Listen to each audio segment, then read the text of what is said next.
Shalom, saudara-saudaraku yang dikasihi Tuhan kita Yesus Kristus.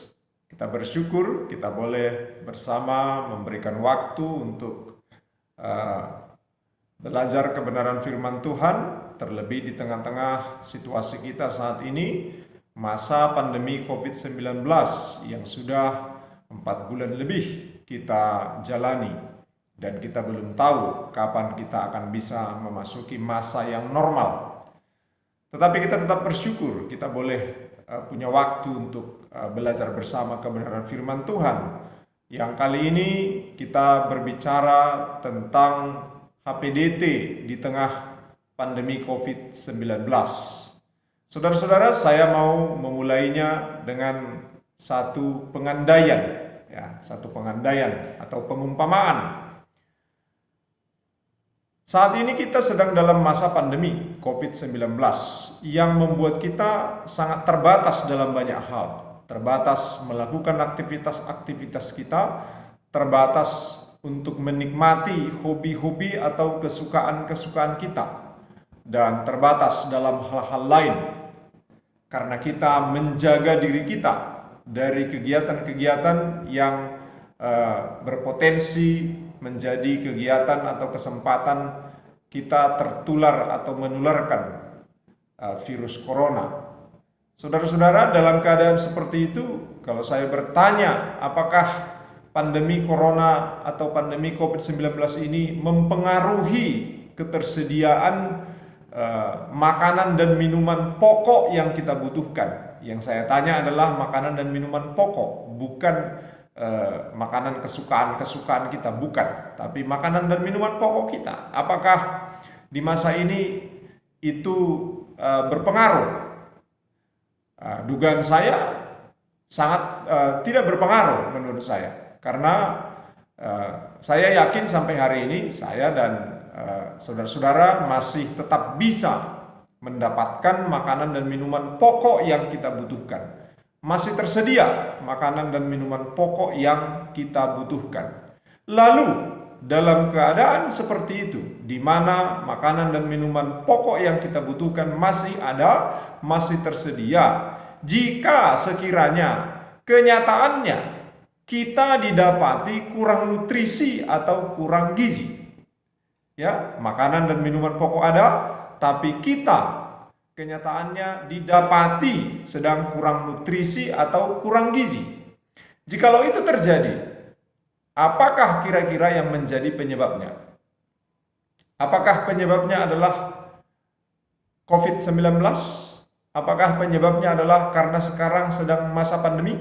Tentu tidak, karena tadi saya kira kita sepakat, sekalipun pandemi COVID-19, namanya kebutuhan pokok kita, makanan dan minuman pokok kita masih tersedia, masih ada.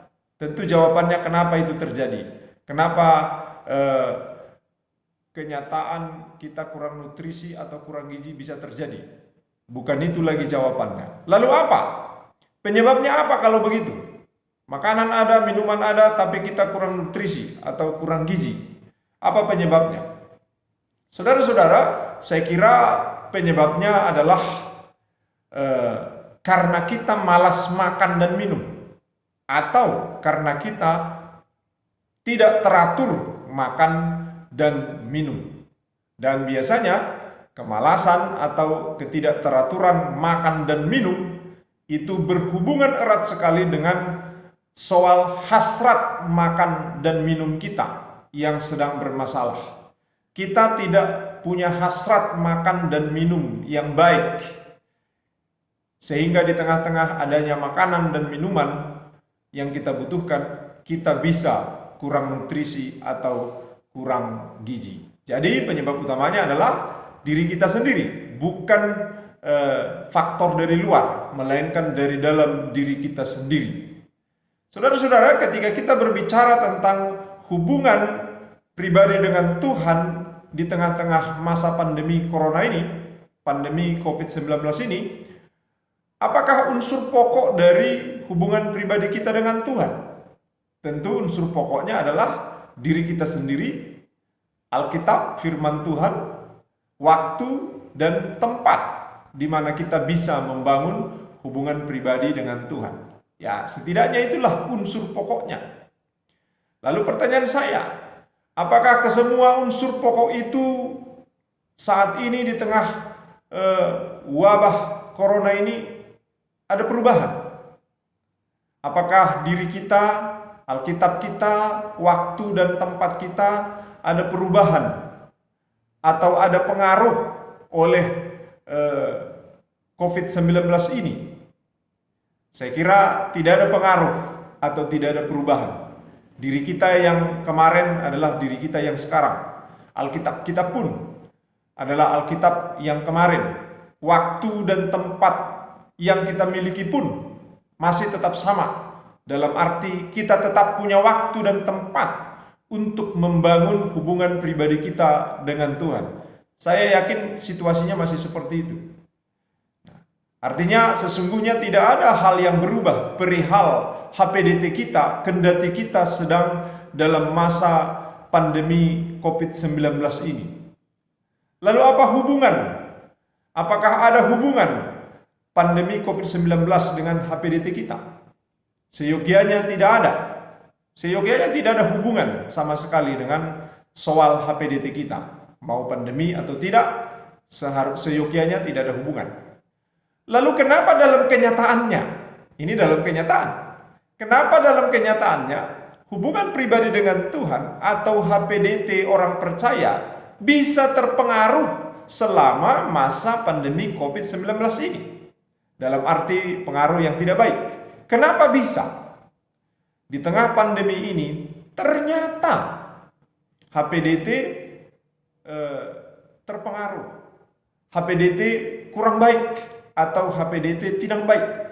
Kenapa bisa terjadi demikian?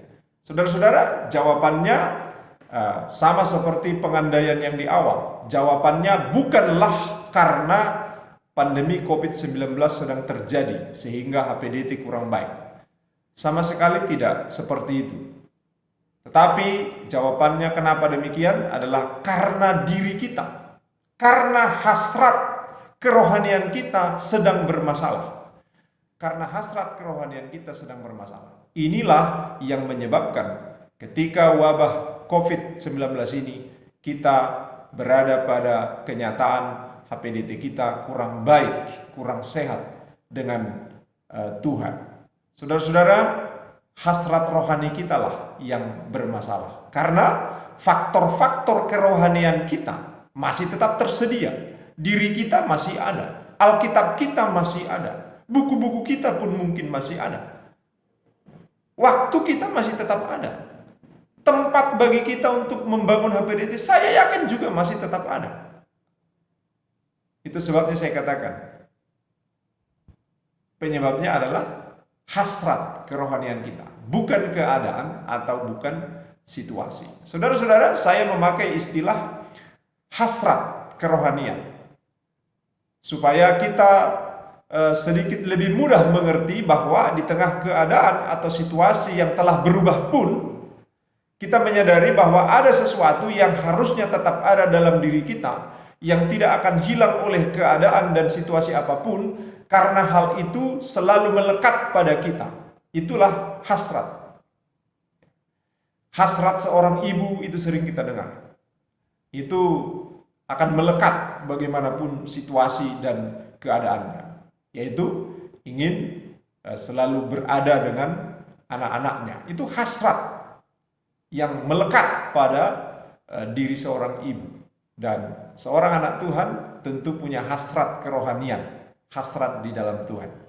Apakah hasrat rohani itu? Nah, saya mengajak kita dulu melihatnya. Apakah hasrat rohani itu? Dan kita membuka firman Tuhan yang akan menolong kita untuk memahaminya. 1 Petrus 2 ayat 2 dan 3 yang akan menjelaskan apakah hasrat rohani itu. 1 Petrus 2 ayat 2 dan 3 di sana dikatakan, dan jadilah sama seperti bayi yang baru lahir, yang selalu ingin akan air susu yang murni dan yang rohani, supaya olehnya kamu bertumbuh dan beroleh keselamatan, jika kamu benar-benar telah mengecap kebaikan Tuhan. Saudara-saudara, 1 Petrus 2 ayat 2 dan 3 ini bukanlah sebuah petunjuk yang berorientasi kepada usaha kita menjadi seperti bayi yang baru lahir. Bukan ke situ orientasinya. Melainkan supaya kita menyadari bahwa kita adalah ibarat bayi yang baru lahir. Seperti bayi yang baru lahir. Jadi bukan bagaimana supaya kita menjadi seperti bayi yang baru lahir, bukan, tapi supaya kita menyadari bahwa kita ini adalah ibarat atau seperti bayi yang baru lahir. Dan kita bisa melihat dengan lebih jelas lagi ketika kita membaca ayat ini, kita tukar posisinya, ayat 3 duluan baru ayat 2. Ini menolong untuk lebih memahaminya. Jadinya kira-kira begini dia. 1 Petrus 2 ayat 2 dan 3 jika kita baca dari belakang. Kira-kira seperti ini. Jika kamu benar-benar telah mengecap kebaikan Tuhan, jadilah sama seperti bayi yang baru lahir, yang selalu ingin akan air susu yang murni dan yang rohani, supaya olehnya kamu bertumbuh dan beroleh keselamatan.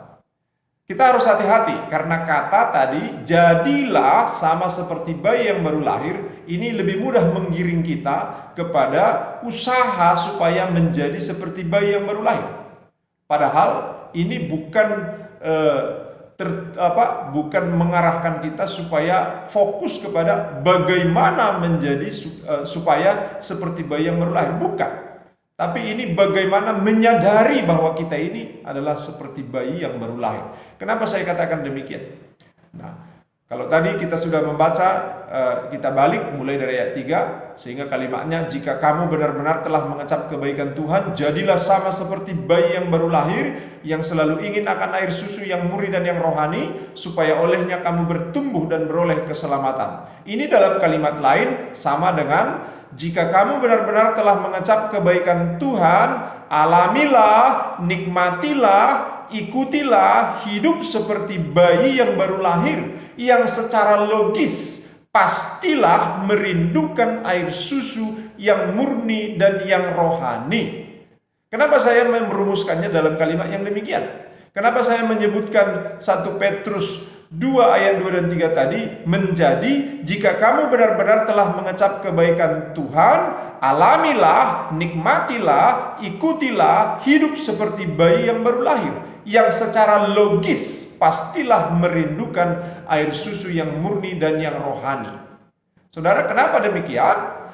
Karena kalau kita melihat kata yang dipakai untuk anak kalimat yang selalu ingin akan, karena ada tadi kalimat itu, yang selalu ingin akan, itu adalah itu kata yang dipakai di sana dalam bahasa Yunaninya adalah kata logikon atau logikos, yang akar katanya adalah logika.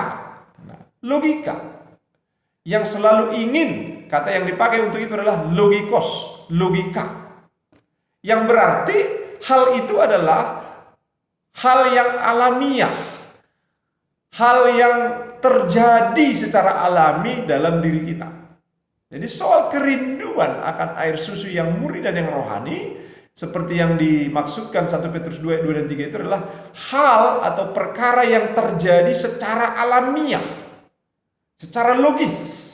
Karena memang logikanya bayi yang baru lahir itu rindu akan air susu yang murni, itu ASI, itu sangat dia rindukan.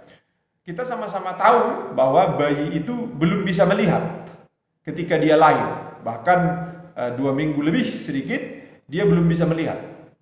Tetapi dia sudah punya hasrat untuk mencari dan menemukan air susu. Bahkan dia tidak tahu tempatnya di mana. Tapi dia punya hasrat untuk itu. Itu bayi yang baru lahir. Nah, lalu Naftali mengatakan, kita yang telah mengecap kebaikan Tuhan, artinya yang telah menerima anugerah keselamatan. Jika kita telah benar-benar menerima anugerah keselamatan, maka secara logis, secara alamiah kita pasti merindukan air susu yang murni dan yang rohani. Nah, itu maksudnya. Nah, itu sebab saya di awal tadi saya katakan apa? Orientasinya bukan bagaimana kita menjadi seperti bayi yang baru lahir. Bukan. Tapi untuk menyadari bahwa ketika orang telah benar-benar mengecap kebaikan Tuhan, yaitu Injil keselamatan, ketika seseorang telah percaya dan menerima Tuhan Yesus sebagai Tuhan dan Juru Selamatnya, dia secara logikanya, secara alamiahnya, naturalnya, dia pasti akan merindukan air susu yang murni dan yang rohani. Inilah yang saya sebut tadi hasrat kerohanian. Yang tidak boleh tidak, yang tidak mungkin tidak ada dalam diri orang percaya. Kenapa? Karena jelas dalam 2 Korintus 5 ayat 17 kita diingatkan, jadi siapa yang ada di dalam Kristus, ia adalah ciptaan baru, yang lama sudah berlalu, sesungguhnya yang baru sudah datang. Kita ini orang-orang yang percaya kepada Yesus sebagai Tuhan dan Juru Selamat kita. Kita ini adalah ciptaan baru, dilahirkan secara baru. Tentu hasratnya adalah rindu selalu akan air susu yang murni dan yang rohani. Saudara-saudara, jika ternyata tidak berhasrat, jika ternyata kita ini tidak berhasrat akan air susu yang murni dan yang rohani, maka bisa jadi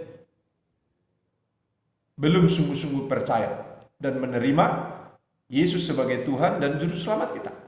Jika ada orang kehilangan tidak punya hasrat akan spiritualitas, akan HPDT, akan kerohanian, ya bisa jadi memang dia belum pernah sungguh-sungguh mengaku percaya menerima Yesus sebagai Tuhan dan Juru Selamatnya, atau dia sedang mengalami suatu gangguan akan hasrat alamiahnya itu.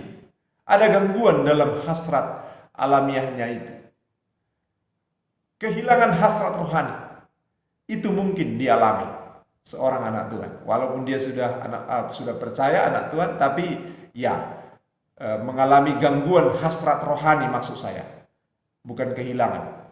Mengalami gangguan hasrat rohani. Karena kalau soal kehilangan hasrat rohani tidak mungkin. Tidak mungkin seorang anak Tuhan kehilangan hasrat rohaninya. Tidak mungkin itu. Saudara-saudara, yang mungkin adalah terganggu hasrat rohaninya. Nah, itu yang mau kita lihat. Apa yang bisa mengganggu hasrat rohani kita sebagai anak-anak Tuhan? Jawabannya adalah ketika kita memberi diri atau membiarkan diri dipimpin oleh kedagingan kita. Bukan lagi memberi diri dipimpin oleh Roh Kudus. Jadi sebenarnya ketika kita memberi diri, membiarkan diri kita dipimpin oleh kedagingan-kedagingan kita. Saudara, keadaan atau situasi yang sedang terjadi di sekitar kita atau yang sedang terjadi atas kita, pada hakikatnya semua itu tidak akan bisa mengganggu hasrat rohani kita. Itu pada hakikatnya. Kitalah yang memberi diri atau membiarkan diri diganggu oleh keadaan situasi di sekitar kita itu. Sehingga dalam kenyataannya kita menjadi orang percaya yang kerohanian kita terganggu. Jadi karena kita biarkan. Pada hakikatnya semua keadaan situasi tidak bisa mengganggu hasrat rohani kita. Kita saja yang membiarkan diri diganggu oleh keadaan dan situasi itu. Loh, kenapa demikian? Kan kenyataannya kita terganggu. Nah, kita tidak beranjak dari situ, tapi beranjak dari kebenaran yang hakiki bahwa orang percaya sebenarnya hubungan pribadinya dengan Tuhan tidak akan terganggu dalam keadaan atau situasi bagaimanapun. Firman Tuhan menjelaskan hal itu kepada kita. Dan kita akan melihat salah satu bagiannya dari Daniel 1 ayat 1 sampai 5. Kita akan belajar tentang HPDT di tengah-tengah situasi yang tidak normal dari apa yang dialami oleh Daniel, ya. Kita melihat dulu Daniel 1 ayat 1 sampai 5. Diceritakan di sana demikian. Pada tahun yang ketiga pemerintahan Yoyakim, Raja Yehuda, datanglah Nebukadnezar, Raja Babel ke Yerusalem, lalu mengepung kota itu. Tuhan menyerahkan Yoyakim raja Yehuda dan sebagian dari perkakas-perkakas di rumah Allah ke dalam tangannya. Semuanya itu dibawanya ke tanah Sinear, ke dalam rumah dewanya. Perkakas-perkakas itu dibawanya ke dalam perbendaharaan dewanya. Lalu raja bertitah kepada Aspenas, kepala istananya, untuk membawa beberapa orang Israel yang berasal dari keturunan raja dan dari kaum bangsawan, yakni orang-orang muda yang tidak ada sesuatu celah, yang berperawakan baik, yang memahami berbagai-bagai hikmat, berpengetahuan banyak, dan yang mempunyai pengertian tentang ilmu, yakni orang-orang yang cakap untuk bekerja dalam istana raja, supaya mereka diajarkan tulisan dan bahasa orang Kasdim. Dan raja menetapkan bagi mereka pelabur setiap hari dari santapan raja dan dari anggur yang biasa diminumnya. Mereka harus dididik selama 3 tahun, dan sesudah itu mereka harus bekerja pada raja. Satu lagi, ayat 6 saya tambahkan. Di antara mereka itu ada juga beberapa orang Yehuda, yakni Daniel, Hananya, Misael, dan Azaria. Saudara-saudara yang dikasihi oleh Tuhan kita Yesus Kristus, Daniel adalah seorang percaya yang secara keadaan atau situasi dia dibesarkan di lingkungan yang kondusif sekali, di lingkungan yang nyaman, yang baik sekali untuk menjalankan kerohaniannya. Yang pertama kan dia dari kalangan, kalau bukan keturunan raja, bangsawan. Artinya tidak ada faktor-faktor lain yang menghambat kerohaniannya. Dia dibangun dalam situasi seperti itu. Karena apa? Tentu dia tidak susah dapat makan, dapat minum, dapat tempat, dapat suasana enak. Tentu tidak sulit bagi dia mendapatkan itu. Karena dia berasal dari keturunan, kalau bukan keturunan raja, ya keturunan bangsawan. Dia dibesarkan dalam situasi yang seperti itu. Dia dibesarkan di lingkungan yang secara rohani luar biasa. Karena apa? Karena dia berasal dari Yerusalem. Yerusalem di mana Bait Allah ada, di mana pusat spiritual ada. Di sana ada guru-guru, pembimbing atau tua-tua yang luar biasa yang bisa membimbingnya.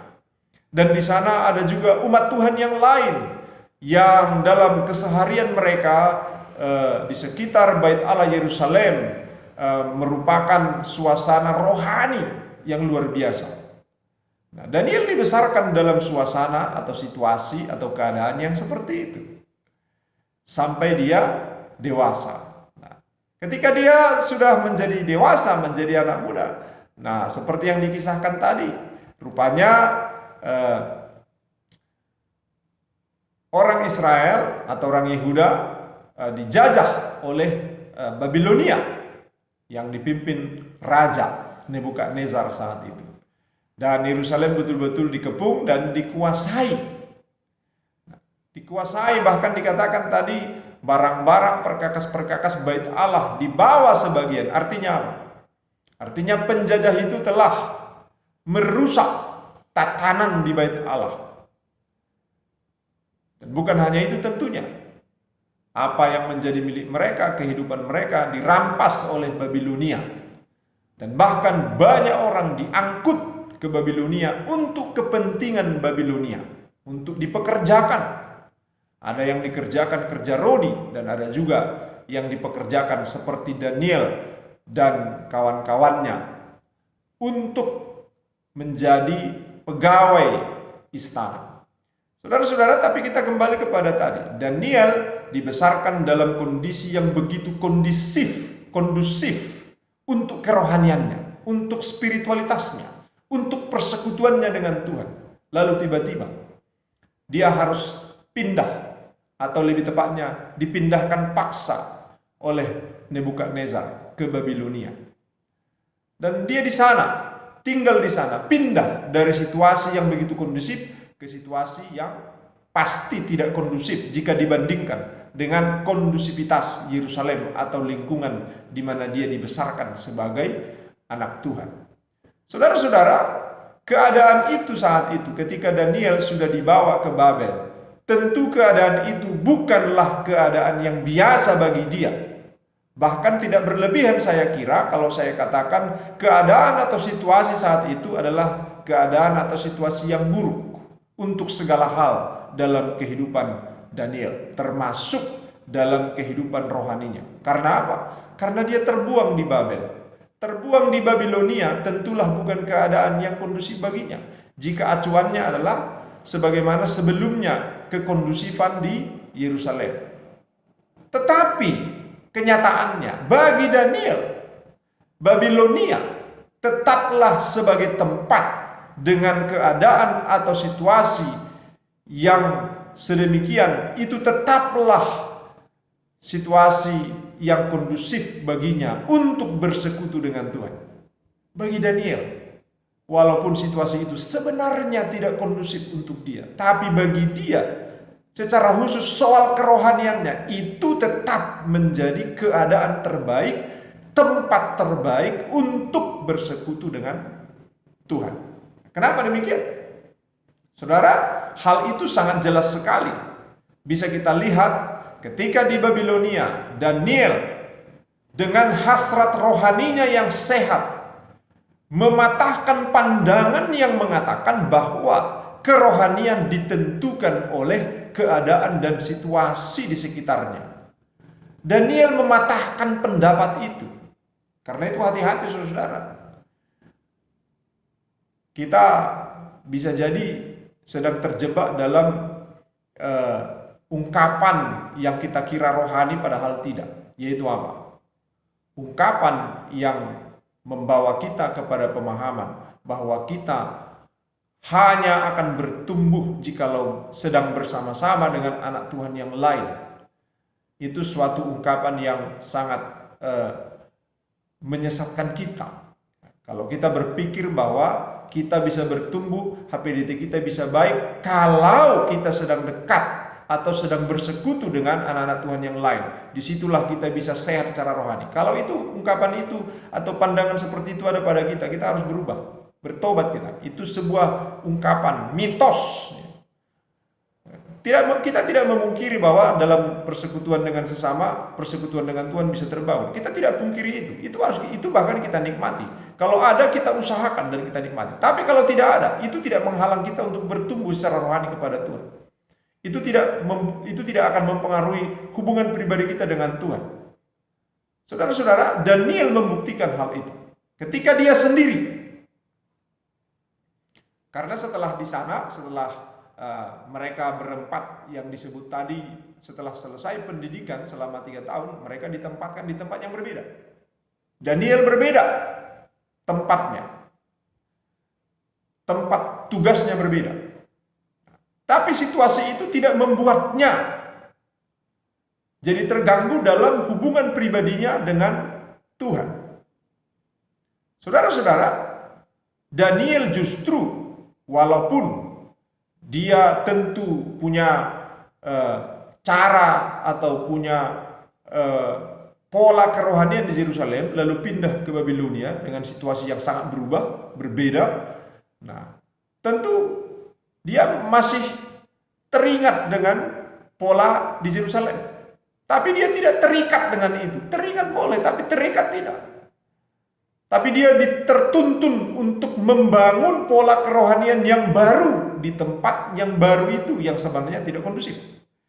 Tapi keadaan yang tidak kondusif itu membuat dia sampai kepada membangun kerohanian, membangun spiritualitas, membangun hubungan pribadi dengan Tuhan dalam pola yang baru, tetapi dengan substansi yang sama, yaitu hubungan pribadi yang sehat dengan Tuhan.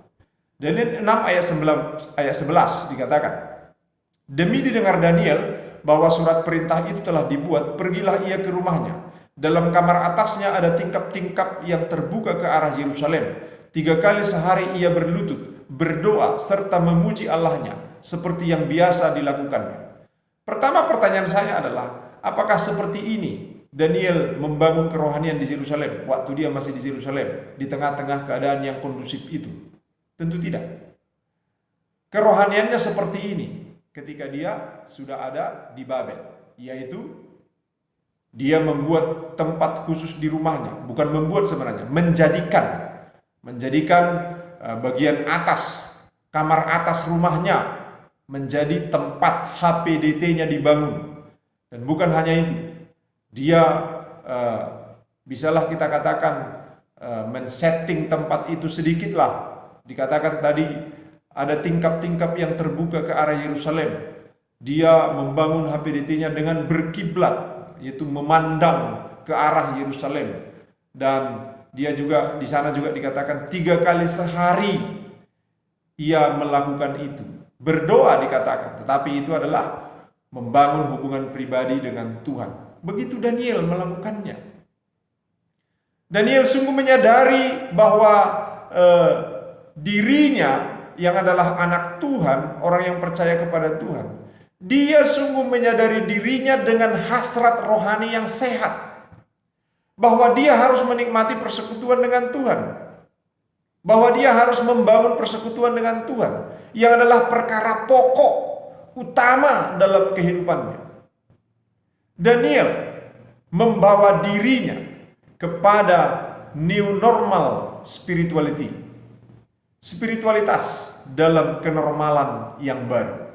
Saudara, dalam arti secara teknis, ya, bukan substansi. Karena secara substansi HPDT dia waktu masih di Yerusalem dalam kekondusifan dengan setelah dia di Babel dalam situasi yang sebenarnya tidak kondusif, itu substansi HPDT-nya tetap sama. Tetapi dia telah tiba pada new normal spirituality secara teknis. Saudara, kendati Daniel tidak bisa lagi berada di Bait Allah di Yerusalem, berkiblatkan atau posisi tubuh yang menghadap Yerusalem pun jadilah, kira-kira begitu. Nah, kalau saya tidak bisa di Yerusalem sekarang, di mana di sana saya bisa berdoa, membangun hubungan dengan Tuhan, beribadah kepada Tuhan dengan begitu kondusifnya, dengan perangkat-perangkat yang membangun saya, yang menolong saya terbangun. Kalaupun itu tidak ada sekarang, membayangkannya pun jadilah. Itu sebabnya dia berkiblat kepada Yerusalem. Jadi dia seolah-olah sedang berada di Yerusalem, walaupun hanya berkiblat ke Yerusalem. Saudara-saudara, itu yang dilakukan Daniel, itu yang dialaminya. Kendati Daniel harus secara rutin mengambil resiko ketika meninggalkan pekerjaan yang diberikan oleh raja kepadanya. Dia setiap hari mengambil risiko loh, saudara-saudara. Kenapa? Kan dia setiap hari pergi ke kamarnya itu. Dan 3 kali sehari dia berdoa di sana. Padahal dia seorang pejabat yang sudah diberi tugas oleh Nebukadnezar. Dia punya tugas harian yang harus dia pertanggungjawabkan kepada raja. Tapi Daniel dengan hasrat rohaninya yang sehat, dia mengambil risiko harus meninggalkan pekerjaannya 3 kali sehari untuk membangun persekutuan pribadi yang baik dengan Tuhan. Dia mengambil risiko itu, tak peduli dia dengan risiko apapun, demi membangun persekutuan yang baik dengan Tuhan. Dia tidak menganggap terlalu mahal untuk meninggalkan sesuatu demi persekutuan yang baik dengan Tuhan. Semuanya tidak ada yang mahal sehingga berat untuk ditinggalkan. Tidak ada. Begitu yang dilakukan oleh Daniel. Saudara-saudara, dia disiplin dan tekun dalam membangun persekutuannya. Kendati banyak hal, banyak risiko yang dihadapinya. Saudara, kesetiaan dan kedisiplinan Daniel dalam persekutuan pribadinya dengan Tuhan telah membuatnya menjadi orang yang teguh dalam iman, sehingga tidak ada ancaman atau resiko yang terlalu besar untuk ditakutinya. Tidak. Dan dalam kenyataannya, saudara-saudara, ketika Daniel membangun persekutuan pribadi dengan Tuhan yang demikian, disiplin, rutin, sungguh-sungguh ketika dia membangunnya, pada kenyataannya, Daniel selalu menjadi orang yang berkemenangan oleh Tuhan. Daniel mengalami kuasa Tuhan yang hebat, yang membuatnya selalu berdiri sebagai pemenang Bahkan ketika berhadapan dengan Raja Nebukadnezar, dia pun dibangkitkan Tuhan sebagai pemenang. Apalagi ketika dia berdiri dengan nabi-nabinya Nebukadnezar, dia bangkit menjadi pemenang. Berhadapan dengan raja pun, dia berdiri sebagai pemenang. Saudara, tentu itu berhubungan erat dengan bagaimana dia membangun persekutuan pribadinya dengan Tuhan, yang menjadi pangkal dari kemenangan demi kemenangan dalam iman yang dialaminya. Saudara-saudara yang dikasihi Tuhan kita Yesus Kristus, Daniel dimenangkan Tuhan atas nabi-nabi Nebukadnezar. Daniel dimenangkan Tuhan atas Nebukadnezar. Karena Nebukadnezar tidak punya kuasa untuk memecat atau untuk membinasakan Daniel. Meskipun di depan umum saat itu Daniel dengan terang-terangan menentang raja yang tidak benar itu. Saudara, bacalah nanti kitab Daniel. Saudara akan lihat di situ. Daniel di depan umum melawan raja, tetapi dia tidak kehilangan apapun ketika dia melakukan itu.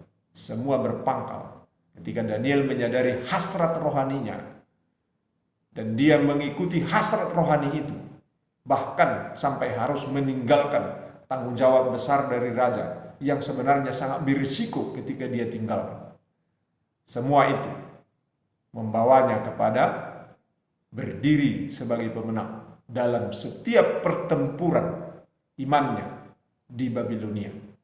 Saudara-saudara yang dikasihi oleh Tuhan kita Yesus Kristus, apa yang dilakukan Daniel memberi pelajaran yang sangat lengkap kepada kita.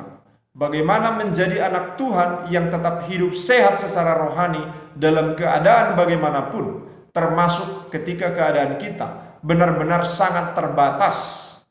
Apalagi kalau hanya sekedar dalam keadaan seperti sekarang. Kita memang terbatas, tapi terbatasnya kan hanya sedikit. Karena banyak hal yang masih bisa kita lakukan. Terlebih dalam soal HPDT, tidak ada yang membatasi kita walaupun pandemi corona saat ini. Karena toh selama ini kita pun membangun HPDT kita secara pribadi. Justru keadaan sekarang sangat menolong kita untuk menikmati kepribadian kita, saat-saat pribadi kita. Hubungan pribadi kita dengan Tuhan justru sebenarnya menolong kita untuk semakin bisa membangunnya lebih dan lebih lagi. Saudara-saudara, Daniel menjadi pelajaran bagi kita bahwa kita justru bisa membangun suatu kondisi atau keadaan yang kondusif untuk kita membangun hubungan pribadi dengan Tuhan. Kendati situasi sedang berbeda, kendati keadaan sedang berbeda dari yang normal-normal sebelumnya. Saudara, kalau dalam kehidupan kita, dalam kehidupan di pelayanan, ya ketika masih kuliah, masa-masa kuliah, itu adalah normalnya kan begitu. Ada orang yang mengingatkan saat teduh atau tidak, berdoa atau tidak gimana, atau enggak ada yang mengingatkan pun, ada ketakutan nanti ditanya kan begitu. Nah, ada semua, kontrolnya ada. Rambu-rambu yang mengingatkan ada. Lalu tidak normalnya ketika libur kan begitu. Tidak ada yang mengingatkan, bahkan yang akan berjumpa pun tidak ada. Karena kita di kampung atau di mana kan begitu. Tidak berjumpa nanti dengan siapa kok kan begitu. Kadang perjumpaan kan mengingatkan kita untuk bersiap kalau ditanya. Tapi perjumpaan juga menolong kita untuk bersiap untuk berbagi kan begitu juga. Nah, saudara, itu ibarat keadaan kita sekarang. Kalau sedang libur kan begitu. Sedang berada di dalam keadaan new normal kerohanian. Saudara-saudara, HPDT di tengah pandemi COVID-19 adalah sebenarnya momentum yang luar biasa. Seperti saya katakan tadi, di mana kita bisa hidup membangun persekutuan yang baik dengan Tuhan. Ketika kita dibatas-batasi, justru itu memberi ruang yang luas bagi kita untuk membangun new normal spirituality kita. New normal kerohanian kita. Walaupun sebenarnya tidak harus new normal kan begitu. Karena masalah HPDT ini seperti yang saya katakan di awal, Sebenarnya tidak ada hubungan, pengaruh antara COVID-19 dengan bagaimana kita membangun HPDT. Karena sejatinya tidak normal atau normal keadaan, ya kita akan tetap normal dalam kerohanian. Bisa diingat ya, normal atau tidak normal keadaan, seharusnya kerohanian kita tetap normal. Karena apa? Karena kerohanian tidak dipengaruhi oleh keadaan dan situasi. Yang dialami Daniel tadi jelas sekali menerangkan bagi kita. Saudara-saudara yang dikasihi oleh Tuhan kita Yesus Kristus, demikian kiranya kita boleh memahami bahwa tidaklah benar kalau kita menjadikan alasan jauh dari pelayanan, sedang libur atau sedang musim corona, dan kita memaklumi diri kita sedang tidak sehat dalam hubungan pribadi kita dengan Tuhan. Sesungguhnya kita tidak punya alasan untuk menganggap demikian atau berkata demikian. Tapi kita harus mengingat kita ini adalah orang-orang percaya. Orang percaya adalah ciptaan baru, dilahirkan baru. Kalau kita adalah anak-anak yang dilahirkan baru oleh Tuhan, logikanya, alamiahnya, kita pasti punya hasrat untuk haus akan air susu yang murni dan yang rohani, yaitu firman Tuhan, persekutuan dengan Tuhan. Saudara, 1 Petrus 2 ayat 2 dan 3 tadi, ketika dikatakan di sana logikos atau logikon atau alamiahnya, logikanya, dalam Alkitab bahasa Inggris versi King James, ya, itu kata yang dipakai adalah desire, hasrat. Bukan hanya rasa haus, tapi itu adalah hasrat, desire yang ada pada kita. Itu yang sangat perlu pertama kita sadari. Kita harus sadar itu. Kita ini anak-anak Tuhan. Hasrat kita itu. Kita harus sadar itu, saudara. Lalu selanjutnya apa? Jangan memberikan diri, membiarkan diri diganggu keadaan. Apalagi keadaan-keadaan ringan semacam liburan, semacam COVID-19 ini. Ini kan keadaan ringan ini. Bukan keadaan yang buruk seperti yang dialami oleh Daniel tadi. Saudara-saudara, tetapi kita juga harus selalu waspada. Iblis musuh kita terlebih akan selalu memanfaatkan keadaan atau situasi yang tidak normal untuk menjauhkan kita dari Tuhan dengan tujuan akhir menjatuhkan. Ya, pertama-tama menjauhkan kita dari Tuhan. Lalu tujuan akhirnya adalah menjatuhkan kita. Saudara yang dikasihi oleh Tuhan kita Yesus Kristus, dalam Lukas 4 ayat 4, itu ketika iblis mengakhiri pencobaan kepada Yesus, dikatakan di sana, lalu iblis mengakhiri pencobaan itu dan menunggu waktu yang tepat. Sebelumnya kan Yesus dicobai ketika keadaan tidak normal. Normalnya kan ada makanan, ada minuman, situasi biasa. Tapi saat itu situasi tidak normal karena Yesus dipimpin oleh Roh Kudus ke padang gurun. Tidak ada makanan, tidak ada minuman. Itu tidak normal. Nah, iblis ambil kesempatan itu. Kita bisa melihatnya, melihat keberadaan iblis. Bahwa iblis itu kalau ada keadaan-keadaan tidak normal, dia suka di situ. Dia menunggu-nunggu waktu itu. Sehingga ketika itu terjadi, dia tidak akan menyia-nyiakannya. Memang iblis tidak akan menyia-nyiakan masa COVID-19 ini untuk menjauhkan anak-anak Tuhan dari Tuhan dengan tujuan akhir menjatuhkan mereka supaya jatuh ke dalam dosa. Kita harus waspada dan berjaga-jaga akan hal itu. Saudara-saudara, kedagingan kita. Jadi iblis akan terus mencobai kita menggunakan waktu-waktu yang tidak normal ini, dan juga dengan demikian juga dengan kedagingan kita. Kita harus menyadarinya. Kedagingan kita lemah, terlebih di tengah keadaan yang tidak biasa atau keadaan tidak normal. Kedagingan kita ini lemah. Bahkan sebenarnya tidak lemah pun, kita lemah-lemahkan. Itu sebabnya tidak sedikit orang latah mengeluhkan corona ini. Padahal kalau diselidiki nggak adanya pengaruh corona ini sama dia, tapi mengeluhkannya gitu. Saudara-saudara, kita juga harus menyadari itu, bahwa daging kita ini lemah. Harus melawan kedagingan kita. Saudara-saudara, bagaimana kewaspadaan kita dalam situasi ini? Bagaimana kita bisa berjaga-jaga? Cara kita untuk waspada dan berjaga-jaga adalah membangun persekutuan yang baik dengan Tuhan.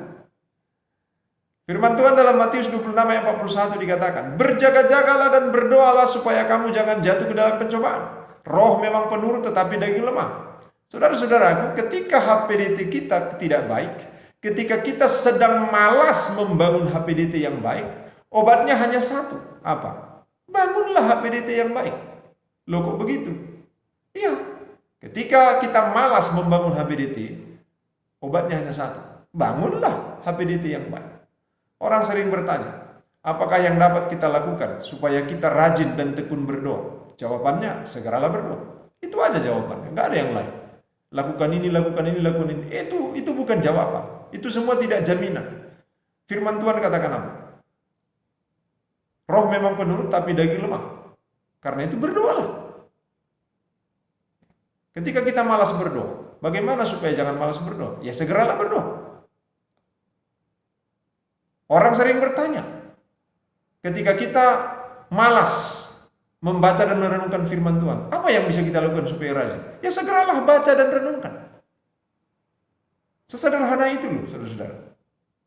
Apakah yang dapat kita lakukan supaya kita rajin dan tekun dalam membangun HPDT kita? Ya segeralah lakukan. Itu aja solusinya. Kita tidak memerlukan tips ini dan tips itu.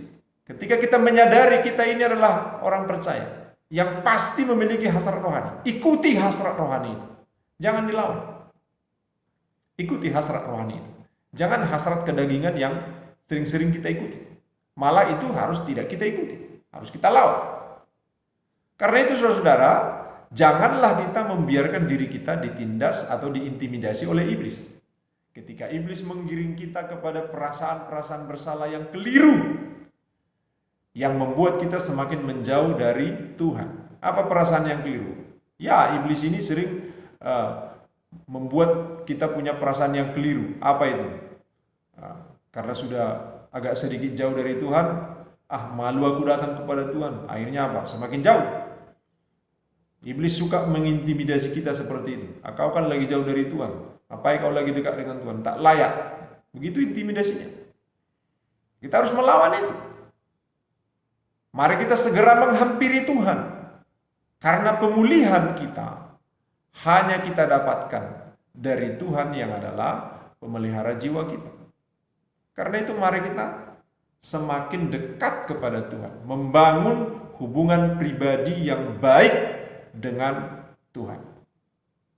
Karena tidak ada keadaan yang sejatinya mengubah kita atau mempengaruhi kita dalam HPDT. Karena anak Tuhan, dia mempunyai hasrat alamiah, rindu bersekutu dengan Tuhan.